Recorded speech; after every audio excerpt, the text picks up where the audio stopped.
உங்க toilet cleaner bison toilet cleaner குவாலிட்டியை விட பெட்டர்னு நிரூபிச்சா உங்க மொத்த பணமும் ரீஃபண்ட். பைசன் டாய்லெட் கிளீனர் இப்போது 79 ரூபாயில். 3-in-1 senior living அபார்ட்மெண்டா?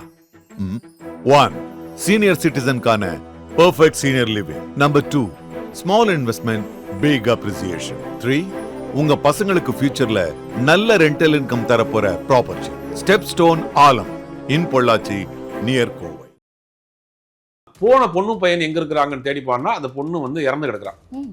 ஒரு பஸ் ஸ்டாண்டு பாத்ரூம்ல கல்யாண பட்டு போட்ட வயசோட இறந்து கிடக்குறா. அதை விசாரிக்கிறாங்க. போறப்ப அங்க போய் என்ன பார்த்தா ஒரு ஒரு ஒரு 50-40 வயசு மதிக்கத்தக்க ஒரு நபர் வந்து சிக்கிறாரு. நான் தான் பண்ணேன், கிட்டத்தட்ட 30 கொலை பண்ணியிருக்கிறேன் அப்படிங்கிறாரு. அவருடைய ஸ்டைல் எப்படி அப்படின்னா, யாராவது இந்த 20 வயசுலேருந்து 30 வயசு இருக்கக்கூடிய கல்யாணமாகாத பெண்கள், இது படத்தை வந்து ஓப்பனிங்ல இருந்தே வந்து இவர் மம்முட்டியினுடைய கேரக்டர் சொல்லிடுவாங்க. இவர் வந்து ஒரு சைக்கோ த்ரில்லர், இவரு சைக்கோ கில்லர், அவர்தான் அந்த கில்லர். இந்த 32 பேரையும் கொலை பண்ற சைக்கோ கில்லர் வந்து மம்முட்டி. இவரை இன்வெஸ்டிகேட் பண்ணி பிடிக்கக்கூடிய போலீஸ் ஆஃபீஸர் வந்து விநாயக். ஒரு காலேஜில் வந்து பிடி மாஸ்டரா இருக்காரு. அவருடைய வேலையே என்னன்னா இதே மாதிரி தான். இந்த மாதிரி ஒரு பொண்ணை கல்யாணமாகாத பொண்களை வந்து நான் கல்யாணம் பண்ணிக்கிறேன்னு சொல்லி ஏமாத்தி கல்யாணம் பண்ணி அவங்களும் இதே மாதிரியான வேலையை பண்ணி நான் சைனட் கொடுத்து, அவர் பேரே சைனட் மோகன். கடைசியில் அவரை தேடி கண்டுபிடிச்சு அவரையும் பார்க்குறப்ப கிட்டத்தட்ட அவருக்கு வந்து 32 கொலை பண்ணிருக்காரு. அதே மாதிரி அந்த படம் தான் பண்ண தெரியும் அப்படின்னு அவர் சேலஞ்சா சொன்னார். படம் பண்றேன்டா, நான் ஒரு கிரைம் த்ரில்லர் இங்கிலீஷ் படம் மாதிரி ஒன்று பண்றேன் அப்படின்னு சிவப்பு ரோஜாக்கள் கமலஹாசனை வந்து கமலஹாசன் அவ்வளவு ஸ்டைலிஷா அந்த காலத்துல ஒரு ரியாலிஸ்டிக்கான கதைகளை நம்ம சுத்தி நடந்த கதைகளையும் இவங்க படம் பண்றதுக்கு ஒன்றும் வரமாட்டேங்கிறாங்க. ஒன்னும் அந்த ஹீரோ இமேஜ், ஒரு மாஸ் ஹீரோ அந்த ரேஞ்சிலே இருக்கிறாங்க. யதார்த்தமான படத்தை நோக்கி இவங்க ஒன்றும் நகர மாட்டேங்கிறாங்க. நம்ம பார்த்த விஷயம், சின்ன வயசுல கேள்விப்பட்ட விஷயங்களை. வணக்கம் சார். வணக்கம். இப்போ கேரளா மூவிஸ் நிறைய வந்து மலையாள மூவிஸ் நிறைய பேருக்கு பிடிக்கும். யதார்த்தமா ரொம்ப சிம்பிளான ஒரு ஸ்டோரியா இருக்குன்னு சொல்லிட்டு இப்போ மம்முட்டி அவர்கள் களம் காவல்னு சொல்லிட்டு ஒரு படம் வெளிவந்திருக்கு. நெகட்டிவ் ரோல்ல வர பண்ணியிருக்காரு. அந்த படம் பத்தி சொல்லுங்க சார். அது இப்போ பேசப்படுது, இப்படி ஒரு கேரக்டர் பண்ணியிருக்காரு, இன்னொன்னு அது உண்மையா நடந்த கதையை பேஸ் பண்ணி வந்தது அப்படின்றதும் சொல்லப்படுது சார். இல்ல, மலையாள படங்களை பொறுத்த வரைக்கும் கொஞ்சம் யதார்த்தத்தை நோக்கி எடுக்கக்கூடிய படங்கள். ரெண்டாவது, அவங்க இமேஜே பார்க்க மாட்டாங்க. இன்னைக்கு மம்முட்டியை பொறுத்த வரைக்கும் 70 வயசு ஆகுது. இன்னைக்கும் அவர் வந்து ஒரு பெரிய உச்ச நட்சத்திர நடிகரா இருக்காரு. சமீபத்தில் மிகப்பெரிய அளவில் உடல்நிலை சரியில்லாம போச்சு. இதுக்கு முன்னாடி காதல் த கோர்னு ஒரு படம் பண்ணார். அதுல வந்து கேயா நடிச்சிருப்பாரு. அதெல்லாம் வந்து யாருமே அவ்வளவு பெரிய ஒரு ஆர்டிஸ்ட் வந்து இந்த கேரக்டர் பண்ண வேண்டிய அவசியமே இல்லை. ஆனா அவர் துணிஞ்சு பண்ணியிருப்பாரு. வித்தியாசம் அங்க நடிகர்களுக்கு இமேஜே கிடையாது, நடிகர்கள் இமேஜும் கிடையாது, நடிகர்களுக்கு அரசியலும் கிடையாது. எந்த நடிகர்கள் வந்து அரசியலுக்கு வந்ததும் கிடையாது. வந்தாலும் ஓட்டு போட மாட்டாங்க மக்கள். அரசியல் வேற, சினிமா வேற, பொழுதுபோக்குங்கிற மக்கள் தெளிவா இருப்பாங்க. அதனால கேரளா சினிமாவை பொறுத்த வரைக்கும் கரெக்டா இருக்கும். இவர் என்ன பண்றாருன்னா, இந்த உடம்பு சரியில்லாம ரொம்ப முடியாமலாம் போய் வந்ததுக்கு பிறகுதான் இந்த களம் காவலுக்கிற படம் பண்ணியிருக்கிறாரு. இந்த படம் வந்து ரொம்ப முக்கியமான ஒரு படமா பார்க்கப்படுது. இந்த படத்தை ஜிதின் கே ஜோஸ் அப்படிங்கிறவர் டைரக்ட் பண்ணியிருக்கிறாரு. நம்ம எல்லாருக்கும் விநாயக், மம்முட்டி 2 பேர் நடிச்சிருக்கிறாங்க. இந்த படம் வந்து எப்படின்னா, ஒரு தமிழ்நாடு கேரளா எல்லையில நடக்கக்கூடிய ஒரு மதக்கலவரம். கன்னியாகுமரி, நாகர்கோவில், அப்புறம் திருவனந்தபுரத்துக்கு இடையில நடக்கக்கூடிய ஒரு மதக்கலவரத்துல அதை இன்வெஸ்டிகேட் பண்றதுக்காக ஒரு போலீஸ் ஆஃபீஸர் போறாரு. அவர் தான் விநாயக். அங்க போய் பாக்குறப்ப தான் தெரியுது, ஒரு பொண்ணு ஒரு பையனும் காதலிச்சு போயிடுறாங்க. அதனால இந்த ஏற்பட்டக்கூடிய கலவரம். சரி, ஓகே, இந்த கலவரத்தை கண்ட்ரோல் பண்ணலாம். அந்த போன பொண்ணு பையன் எங்க இருக்கிறாங்கன்னு தேடி போனா அந்த பொண்ணு வந்து இறந்து கிடக்குறான். ஒரு பஸ் ஸ்டாண்டு பாத்ரூம்ல கல்யாண பட்டு போட்ட வயசோட இறந்து கிடக்குறா. அதை விசாரிக்கிறப்ப யாரு இந்த பொண்ணு, எப்படி இறந்துச்சு, கூட்டு போனது யாரு அப்படின்னு அந்த இன்வெஸ்டிகேஷன் போயிட்டே இருக்கு. போறப்ப அதே மாதிரி அங்க ஒரு போன் ஒன்று கிடக்கு. அந்த போனை வச்சு ட்ரேசர் பண்றப்ப அங்க இன்னொரு பொண்ணுக்கு வந்து அந்த கால் போகுது. அந்த பொண்ணை ஃபாலோ பண்ணி போறப்ப என்ன பண்ணா, அந்த பொண்ணு நான் இல்ல இன்னொருத்தர் நம்பருங்கிறாங்க. இப்படி படம் இன்வெஸ்டிகேஷன் படம் போறப்ப அங்க போய் என்ன பார்த்தா ஒரு ஒரு ஒரு 50-40 வயசு மதிக்கத்தக்க ஒரு நபர் வந்து சிக்கிறாரு. அவரை ஃபாலோ பண்ணி போறாங்க. அவரை ஃபாலோ பண்ணி போனோடனே அவர் சொல்றாரு, நான் தான் பண்ணேன், கிட்டத்தட்ட 30 கொலை பண்ணியிருக்கிறேன் அப்படிங்கிறாரு. அவருடைய ஸ்டைல் எப்படி அப்படின்னா, யாராவது இந்த 20 வயசுலேருந்து 30 வயசு இருக்கக்கூடிய கல்யாணமாகாத பெண்கள், வசதி வாய்ப்பு இல்லாத பெண்களை காதல் வயப்படுத்தி தன் பக்கம் கல்யாணம் பண்ணி அவங்களோட குடும்பம் நடத்திட்டு அவங்கள வந்துட்டு இந்த குழந்தையெல்லாம் கருவாகாம இருக்கிறதுக்காக நான் வந்து கருத்தடை மாத்திரை கொடுக்குறேன்னு சொல்லிட்டு அதோட சைனட் கலந்து கொடுத்து அவங்கள கொலை பண்ணி அந்த பாடியை வந்து கார்பரேஷன் பஸ் ஸ்டாண்ட்ல இருக்கக்கூடிய கார்பரேஷன் டாய்லெட்ல போட்டு போயிடுவாரு. இதுதான் அவருடைய வேலை. அது மாதிரி 32 கொலை பண்ணியிருப்பாரு. கடைசியில தேடி கண்டுபிடிச்சு அவரை அரெஸ்ட் பண்ணுவாங்க. இது படத்தை வந்து ஓப்பனிங்ல இருந்தே வந்து இவருக்கு மம்முட்டியினுடைய கேரக்டர் சொல்லிடுவாங்க, இவர் வந்து ஒரு சைக்கோ த்ரில்லர், இவரு சைக்கோ கில்லர், அவர்தான் அந்த கில்லரே. அவர் தான் இந்த கில்லர். இந்த 32 பேரையும் கொலை பண்ற சைக்கோ கில்லர் வந்து மம்முட்டி. இவரை இன்வெஸ்டிகேட் பண்ணி பிடிக்கக்கூடிய போலீஸ் ஆபீசர் வந்து விநாயக்.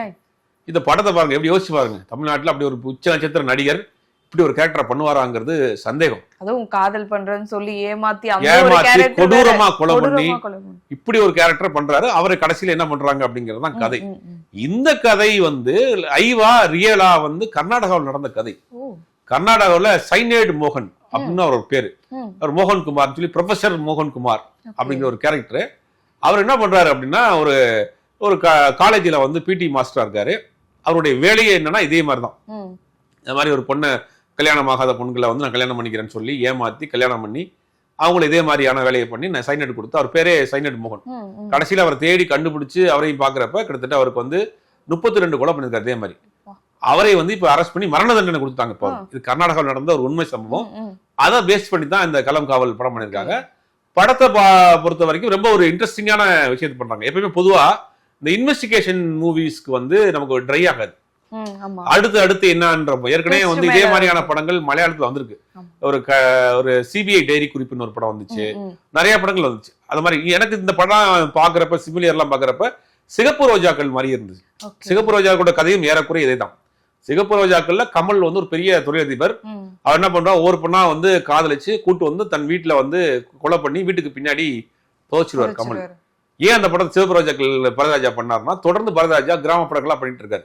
16 நிலை கிழக்கே போகிற புதியவர்களுக்கு பேக் டு பேக் கிராம படங்களா பண்ணி ஹிட் பண்ணிட்டு இருக்காரு. அப்ப எல்லாம் சொல்றாங்க எழுத ஆரம்பிச்சிட்டாங்க, இவர் அந்த படம் தான் பண்ண தெரியும் அப்படின்னு. அவர் சேலஞ்சா சொன்னார், படம் பண்றேன்டா, நான் ஒரு கிரைம் த்ரில்லர் இங்கிலீஷ் படம் மாதிரி ஒன்று பண்றேன் அப்படின்னு. சிவப்பு ரோஜாக்கள் கமல்ஹாசனை வந்து கமல்ஹாசன் அவ்வளவு ஸ்டைலிஷா அந்த காலத்துல ஒரு ஹாலிவுட் ஆக்டர் மாதிரி காமிச்சிருப்பாரு. ஒரு கோட் சூட் எல்லாம் போட்டு ஒரு பைப் வச்சு சீரட்லாம் வச்சு ஒரு மாதிரி அவரை காமிச்சு அதுக்குள்ள ஒரு மிக முக்கியமான ஒரு த்ரில்லரான ஒரு மேட்டரை வச்சு படம் பண்ணியிருப்பா. அந்த படம் சூப்பர் டூப்பர் கிட்டு. எனக்கு அந்த படத்தை பாக்குறப்ப அது அந்த ரிசம்பிள் நிறைய இருந்துச்சு. பட் அந்த படத்துல வந்து எப்பவுமே இந்த இன்வெஸ்டிகேஷன் போறப்ப என்ன ஆகும்னா நமக்கு நெக்ஸ்ட் போகும். இதுல என்னன்னா எங்கேயுமே அவங்க வந்து ஒரு சஸ்பென்ஸ் வச்சதோ ஒரு கேரக்டரை மூடி வச்சதோ அது அப்படி சொல்லியிருந்தா கூட இன்னும் கூட இதா இருக்கும். ஆனா அவங்க ஓப்பனாவே சொல்லிடுறாங்க, இவன் தான் திருடன், இவன் தான் கொலைகாரன், இவன் தான் பண்றான், இவனை ஒரு பிடிக்கணும், எப்படி பிடிப்பாருன்னு பாருங்க அப்படின்னு சொல்லிட்டே பண்றாங்க ஸ்கிரீன் பிளே. அதுவே ஒரு சேலஞ்ச். அது இன்னும் இன்ட்ரெஸ்டிங்கா ஆடியன்ஸ் பாக்கும்போது அது இன்னும் கொஞ்சம் இன்ட்ரெஸ்டிங்கா இருக்கும். அது என்னன்னா ஆக்சுவலா யாருன்னு தெரியாம போய் கண்டுபிடிச்சு கடைசியில பார்த்தா ஒருத்தர் இருப்பாரு அப்படின்னு பாக்குறது அது ஒரு எனக்கு தெரியலைங்க. இவர் தான் சொல்லிட்டு இவர் என்ன பண்ண போறாரு அப்படின்னு பாக்குறது இருக்கு இல்லையா, அதுவே ரொம்ப ஒரு வித்தியாசமான அட்டம்ப்டா இருக்கு. இந்த படத்தை பண்ணிருக்காங்க. உண்மையிலேயே ஒரு பெரிய விஷயம். ஏன்னா ஒரு இவ்வளவு பெரிய இமேஜ் உள்ள ஒரு நடிகர் இந்த மாதிரி கதைக்கு முதல் நடிக்க ஒத்துக்கிட்டாருன்றதுக்கே பெரிய விஷயம். தமிழ்லயும் அந்த மாதிரியான புது அட்டெம்ப்ட் பண்ணலாம். பட் இங்க இருக்கக்கூடிய சில நடிகர்கள் இந்த இமேஜ் வட்டத்துக்குள்ள மாட்டிக்கிட்டு ஒரு நல்ல ப்ராடக்ட் வராம தடிச்சிட்டே இருக்காங்க. அஜித் அவர்களும் பண்ணிருக்காரு சார். அஜித் அவர்கள் பண்ணிருக்காரு இல்லையா, மங்காத்தால வந்து ஒரு மங்காத்தா பண்ணிருக்காரு, வில்லன்ல வித்தியாசம் பண்ணிருக்காரு. இல்ல இப்ப சொல்றேன், இப்ப கரண்ட்ல அந்த மாதிரியான படங்கள் பண்றதுக்கு நிறைய நம்மள்ட்ட கதைகள் இருக்கு. ராஜேஷ்குமார் மாதிரியான நாவலாசிரியருடைய கதையெல்லாம் எடுத்து பண்ணலாம். நீ ராஜேஷ்குமார் கதையை 2-3 பேர் பண்றதா சொல்றாங்க. நிறைய எழுத்தாளருடைய கதை இருக்கு. இதை விட கிரைம் ஸ்டோரிஸ் எல்லாம் நிறைய இருக்கு. சின்ன வயசுல இருந்து நம்ம கிரைம் ஸ்டோரிஸ் புக் நிறைய படிச்சு வளர்ந்தவங்க தான். பட் அதெல்லாம் வந்து அவங்க படமாக்குறதுக்கு இவங்க ஒன்றும் தயங்குறாங்க. ஒரு பெரிய ஹீரோ கிடைச்சா போதும், அவருக்கு வந்து அவர் ரசிகர்களுக்கு தேவையான விஷயங்கள் மட்டும் பண்ணா போதுங்கிற மாதிரி இருக்கிறாங்க. புதுசா அட்டெம்ப்ட் பண்ணாதான் நம்மளுக்கு சினிமா வந்து அடுத்த கட்டத்தை நோக்கி போகும். மலையாள படங்கள்ல பெரிய ஹீரோவா இருந்தாலும் இந்த அட்டெம்ப்ட் பண்றாங்கிறத பார்க்க வேண்டியதா இருக்குல்ல. ஓகே சார், இங்க நம்ம தமிழ் சினிமா அப்படின்னு பார்க்கும்போது அந்த மாதிரி இதுக்கு முன்னாடி நடந்த உண்மை கதைகள் பேஸ் பண்ணி வர படங்கள் அப்படின்றது ரொம்ப ரேர் தான். இப்போ சுதா கோங்கரா அவங்க வந்து எடுத்திருக்காங்க, வெற்றிமாறன் அவர்கள் வந்து ஃபுல்லா அவரோட ஜானர்ல உண்மையா என்ன நடந்துச்சோ அது பேஸ் பண்ணி கதைகள் எடுக்கிறாரு. அதிகமா ஏன் இங்க வர மாட்டேங்குது, ஏன் அதை வந்து தமிழ் சினிமா நடந்திருக்கு. 100வது நாள்னு ஒரு படம், அந்த படத்தை பார்த்துட்டு ஜெயபிரகாஷ்னு ஒருத்தர் வந்து அதை பண்ண இன்ஸ்பிரேஷன் அந்த படம் தான் சார். நான் அதெல்லாம் பார்த்துட்டு இன்னுமே எனக்கு செவரெல்லாம் பார்த்தாலே செவத்துல கொலை பண்ணி முதல்ல பூசி வச்சிருவா செவர்ல. அதை பார்த்துட்டு ஜெயபிரகாஷ்ங்கிற ஒரு கொலைகாரனுடைய வாக்குமூலமே வந்து இந்த படத்தை பார்த்து அந்த மாதிரி இன்ஸ்பிரேஷன் தமிழ்நாட்டுல இருக்கு, நிறைய இருக்கு. தமிழ்நாட்டுல நடந்த சம்பவங்கள் நிறைய கதைகளா இருக்கு. ஒன்னும் படம் பண்றக்கூடிய கதைகள் இருக்கு. மலையூர் மம்முட்டியாரா இருக்கட்டும், நடந்த சிவலப்பெரி பாண்டியா இருக்கட்டும், கும்பக்கரைத்தங்க, இந்த மாதிரி படங்கள் நிறைய அங்க நடந்த சம்பவங்கள் தான். ஆனா இப்ப குறைஞ்சு போச்சு. அது இந்த ரியாலிஸ்டிக்கான கதைகளை நம்ம சுத்தி நடந்த கதைகளை இவங்க படம் பண்றதுக்கு ஒன்னும் வரமாட்டேங்கிறாங்க. ஒன்னும் அந்த ஹீரோ இமேஜ் ஒரு மாஸ் ஹீரோ அந்த ரேஞ்சிலே இருக்கிறாங்க. இது யதார்த்தமான படத்தை நோக்கி இவங்க ஒன்னும் நகர மாட்டேங்கிறாங்க. நம்ம பார்த்த விஷயம், சின்ன வயசுல கேள்விப்பட்ட விஷயங்களை படமா பண்றப்ப பெருசா போகும். இது ஒரு பழைய கதை தான், பழைய மேட்டர் தான். 2008 நடந்த விஷயம் அது. அது பேப்பர்ல பரபரப்பா வந்த செய்தி. இந்த ஸ்டோரியை பேஸ் பண்ணி ஒரு வெப் சீரிஸும் பண்றாங்க. இருந்தாலும் இந்த படத்தை வந்து இவங்க வந்து வேற மாதிரியான ஒரு ட்ரீட்மெண்ட் கொடுத்துருக்காங்க ஸ்கிரிப்ட்ல. அடுத்து என்னங்கிற மாதிரி கொண்டு போயிருக்காங்க. அதுல வந்து மம்முட்டியோடைய அந்த கேரக்டரைசேஷன் தான் ரொம்ப, அதாவது அவர் சிகரெட் குடிக்கிற ஸ்டைலா இருக்கட்டும், அவர் பாக்குற ஒரு வில்லன்னா பக்கா வில்லனா பண்ணிருக்காரு. நான் வந்து அதுல எனக்கு இந்த இமேஜ் எனக்கு கொடுக்கப்பட்ட கேரக்டர் வில்லன் தான். அதுல நல்ல வில்லன் கெட்ட வில்லன் பக்கா வில்லன் இதுல அப்படின்னு இறங்கி ஒரு வில்லத்தனம் என்னென்ன பண்ண முடியுமோ அத்தனையும் பண்ணிருக்காரு. பாக்குறதுக்கு தமிழ் சினிமாவில் இதை விட பெட்டரா பண்றதுக்கு ஆர்டிஸ்ட் இருக்காங்க, நிறைய பேர் இருக்காங்க. நம்ம ரஜினிகாந்த் அவர்களே இப்போ 6 மாதத்துல இதை விட பெட்டரான படங்கள்லாம் நிறைய பண்ணியிருக்காரு.